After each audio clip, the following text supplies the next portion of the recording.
Everybody, Scott Luton, Supply Chain Now. It's almost the end of day one here at Gartner Supply Chain Planning Summit 2025 in Denver. And I'm joined by these two all-stars, Jake Barr and Karin Bursa.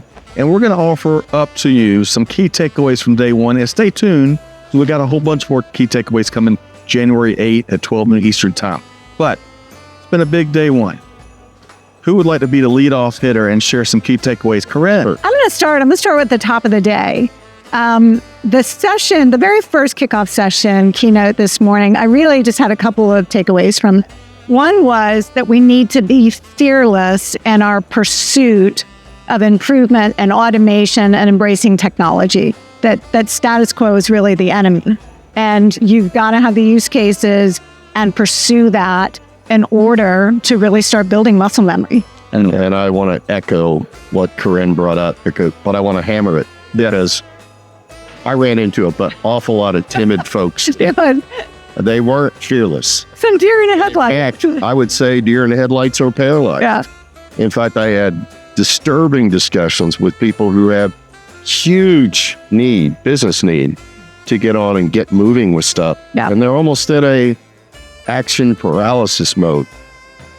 I take that because I believe they're a bit overwhelmed and haven't done their due diligence and their homework. Yeah. Right. To break it into bite-sized chunks. Well, to have that use case or those use cases that they're testing their business process, understanding the state of their data and really what that could look like and how we can accelerate the planning process. And we've got to accelerate it first before we can get to automation. Well said. Okay. Well, a couple things I like hearing, especially from one of our favorites, Noha Samara. Yes. She mentioned one of the big challenges we've got. AI's everywhere, right? We're trying to apply it in everything but a targeted fashion. And another great point she made was cultural readiness. It's one of the biggest obstacles. And a lot of companies don't see the need for a deliberate human-machine strategy. Oh, you gotta have it. Yeah. It's absolutely mandatory. And on the point for me that I would emphasize is this technology is allowing me to completely rewrite the rules around how you run the business. Yeah. And so it's not a case of where you got a fixed point solution that has very limited boundaries, where you're not worried about reshaping how I run the 6 or 7 processes around me. So you really have to, as she said, be very targeted. Yeah. Start with a small issue and build brand new business processes around what this is going to unleash. Yeah. But what I liked about Noha's session was that she used the Gartner Top 25 and, of course, the 4 masters that are there as well as examples for successful use cases and how they can inspire others in the room, right? And a lot of it is what we've spoken about already, what you just shared, but also marrying that human, the talent, with the technology around specific use cases. And it needs to be compelling for your business. But I liked that she pulled several examples from different Gartner Top 25 leaders as really inspiration for all of us. Yeah, and I think the magic there is if you looked and listened deeply enough, you understood the connection of they were leading from a people-focused implementation of it. Hey, we have this set of issues that we need to conquer. How can we empower our people using this to get over those hurdles? Yes. So they're involved in shaping it, not just getting it laid on them. In a somewhat similar note, one of the big common themes here in day one was, what are the drivers? What are the drivers? And one great data nugget that I came across in one of the sessions, according to their research, Gartner's research, there's 50% more metrics today than there were in 2018. Yeah. So we're looking at a billboard of different numbers. We gotta be really working that discipline muscles and make sure we're identifying and paying attention to the true drivers. And don't get analysis paralysis. Yeah. I use the word does the metric have a consequence? Right. If it doesn't, you shouldn't. It's not a metric that you should have on front and center on the dashboard. Right. Yeah. Yeah, I agree with that. I think metrics are important. I'm going to take metrics, but they need to be usable. We need to make sure that they're valuable or consequential to the business so that we can have everybody in the organization in different teams focused on delivering the same outcomes. Yeah. Because that's where the momentum and the sustainability of these innovations really hits its inflection point and changes the business. Yeah, well said. One more point I want to put out there. I heard this blended and really rise to the top in several of the discussions I was part of, is starting, we heard some great use cases around Siemens and GSK and many others, and they wrap their AI strategy, very targeted strategy, on what the end user's business challenges were and started there. Yeah. Right? What's in it for me? Yes.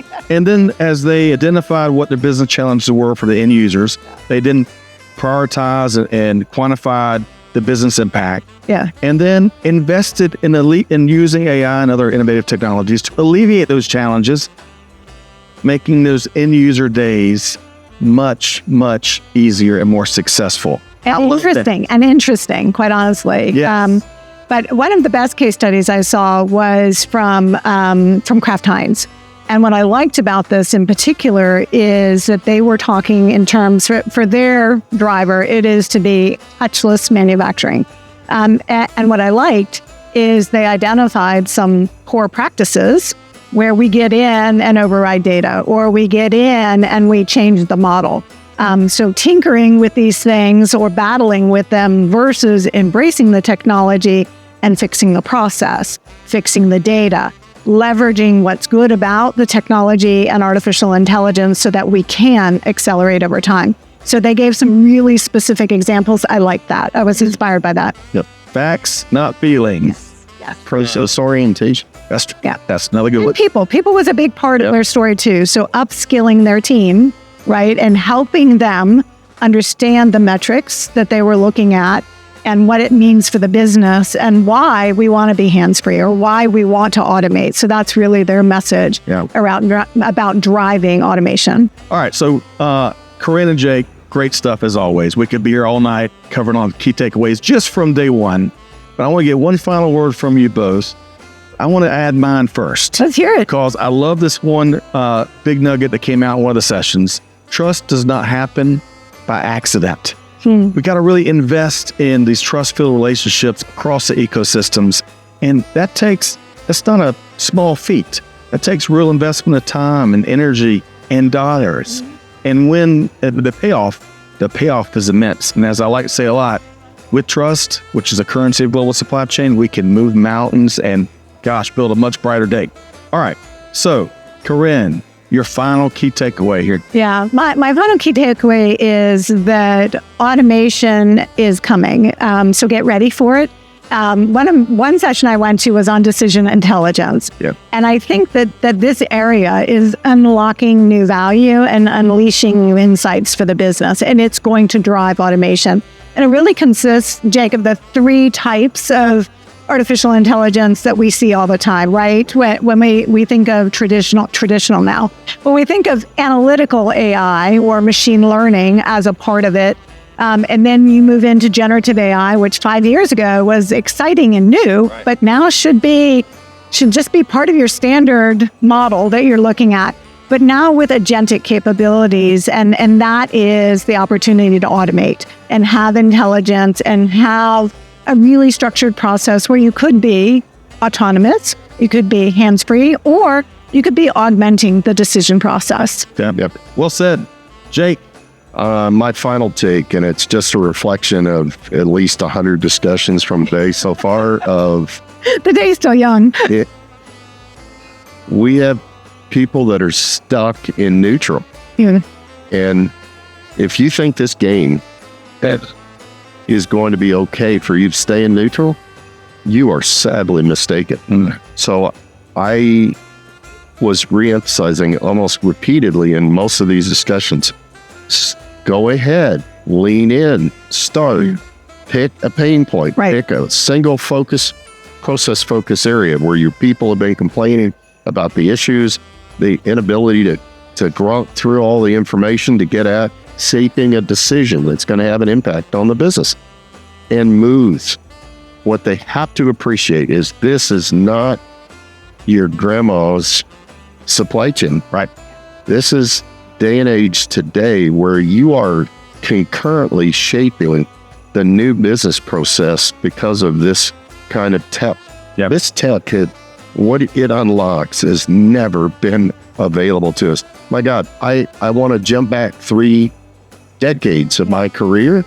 If I had this with what I was charged with at that time, yeah. Oh my God, what I could have done. Yeah. Hey, it's a great time. It's a great time. I knew that was coming. I knew it was coming. Well, folks, as our dear friend Noah Samara said, don't be on the sidelines. Jump into the supply chain transformation race, right? It's all about that first step. And there's amazing things here. And stick around as we help you. If you have that shiny new Ferrari, let's not keep it neutral, right? Yeah. Let's rev it up and help our people and our ecosystems and our organizations really achieve supply chain excellence. So stick around, come join us. This is just the tip of the iceberg. Come join us on January 8th at 12 noon Eastern time as we give you a whole bunch more, an hour long edition of key takeaways from the Gartner Supply Chain Planning Summit. Stick around, folks. We'll be back in touch very soon. On behalf of Karin and Jake, Scott Luton signing off for now. Y'all have a great week.